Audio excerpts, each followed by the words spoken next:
Mi nombre es David Rodríguez, estudiante de tercer semestre en Automatización y Robótica Industrial de la Universidad EXI.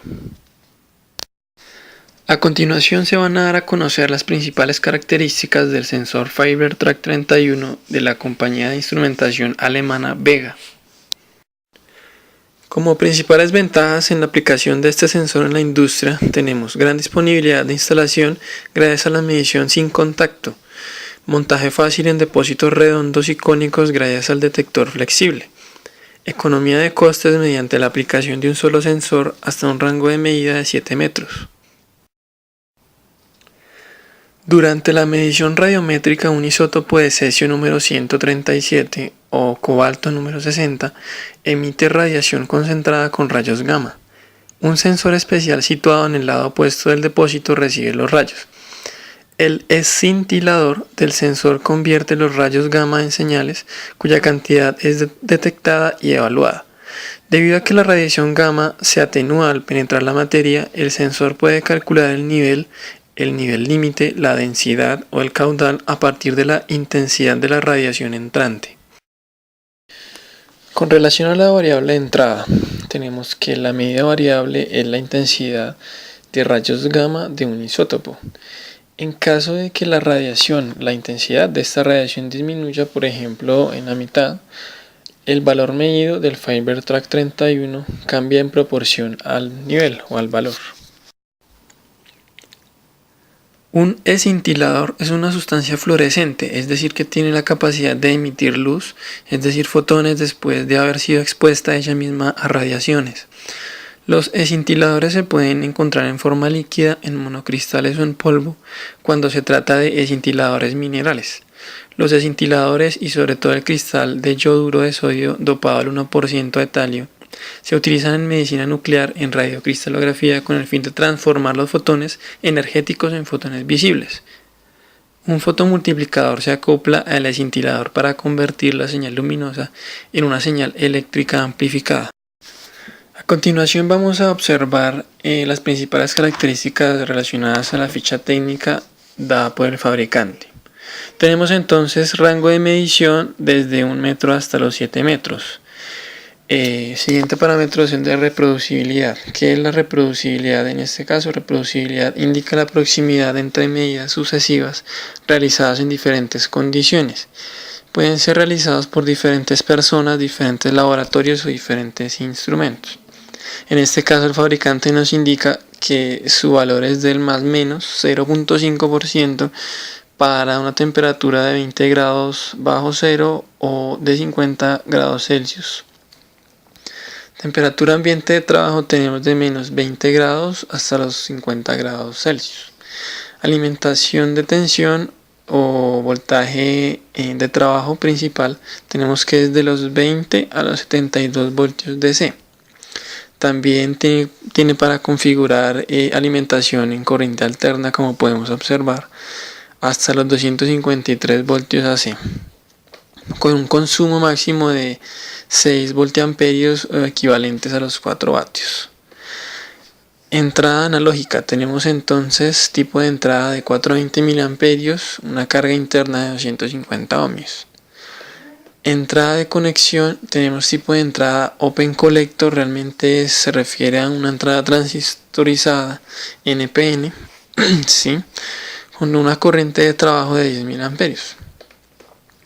Tenemos también un contacto o operación de conexión de contacto por relé de 100 miliamperios.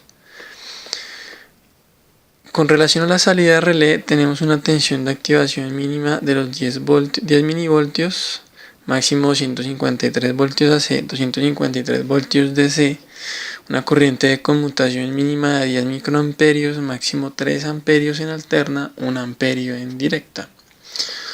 Potencia de ruptura es la potencia máxima de trabajo o la potencia máxima de trabajo del relé.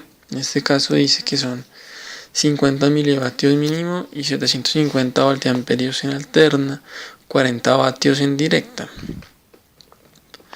Con relación a la salida, entonces tenemos que trabaja en rangos de los 4 a 20 miliamperios, hard, activo o pasivo, carga máxima de 500 ohmios. Salida de conexión. Bueno, esta parte de tipo de salida es salida de transistor NPN, en lo que les explicaba anteriormente. Es la misma salida Open Connector, ¿sí?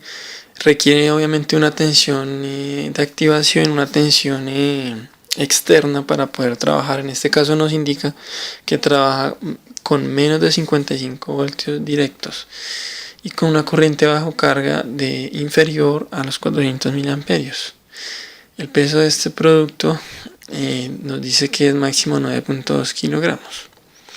Y por último hay una calificación dada que bueno, realmente es un parámetro dado ya por estándares de calidad internacionales, en este caso cualificación SIL. La resolución es la mínima variación de la magnitud medida que da lugar a una variación perceptible de la indicación correspondiente. En este caso vemos que la resolución de nuestro instrumento es de 1 grado centígrado. Para el caso de la accuracy o la exactitud, ¿qué es exactitud? Es la capacidad de un instrumento de acercarse al valor de la magnitud real. La exactitud es diferente de la precisión. La exactitud depende de los errores sistemáticos que intervienen en la medición, denotando la proximidad de una medida al verdadero valor y en consecuencia la validez de la medida. Estas son las variables que afectan la exactitud de la medida.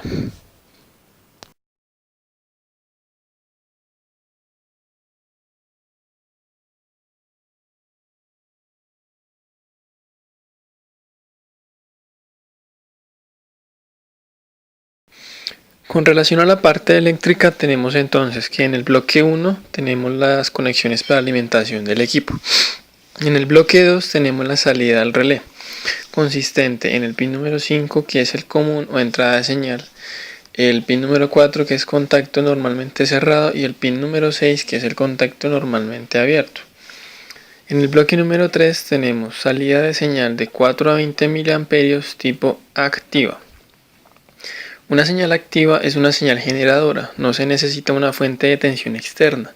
También se denomina transmisor de 4 hilos o en este caso transmisor de 3 hilos. En el bloque 4 tenemos salida de señal de 4 a 20 mA tipo pasiva. Una señal de tipo pasiva es una señal consumidora. Se necesita una tensión positiva para volver a proporcionar una señal de 4 a 20 mA. También se conoce como una señal alimentada en bucle de 2 hilos. En el bloque número 5 tenemos entrada de señal de 4 a 20 mA, que es la comunicación como tal que genera el equipo con una estación de cómputo o estación de control. En el bloque número 6 tenemos entrada de conmutación para transistor NPN. En nuestro bloque 7 tenemos entrada de conmutación sin potencial o sin consumo, es decir, usada para control. En el bloque número 8 tenemos entonces salida del transistor. ¿Qué diferencia hay entre el bloque 8 y el bloque 2? Es decir, ¿qué diferencia hay entre una salida tipo relé y una salida transistorizada? Esencialmente la diferencia es la velocidad de conmutación. La velocidad de conmutación mayor la va a dar un transistor, evidentemente porque un relé tarda más tiempo en generar salida hasta que cierra o abre sus contactos. De esta forma tenemos que un transistor aproximadamente genera unas conmutaciones que trabajan en el orden de 1 kHz, mientras que un relé pues no genera conmutaciones a más de 10 Hz.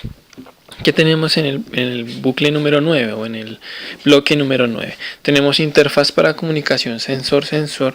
Realmente se usa cuando se van a conectar dos o más sensores de este tipo, FiberTrack. Tenemos en nuestro bloque es algo así como lo que sería un potenciómetro, ¿sí? O ajuste de dirección de bus para comunicación sensor-sensor. Ya es calibración para cuando se van a comunicar dos o más FiberTracks.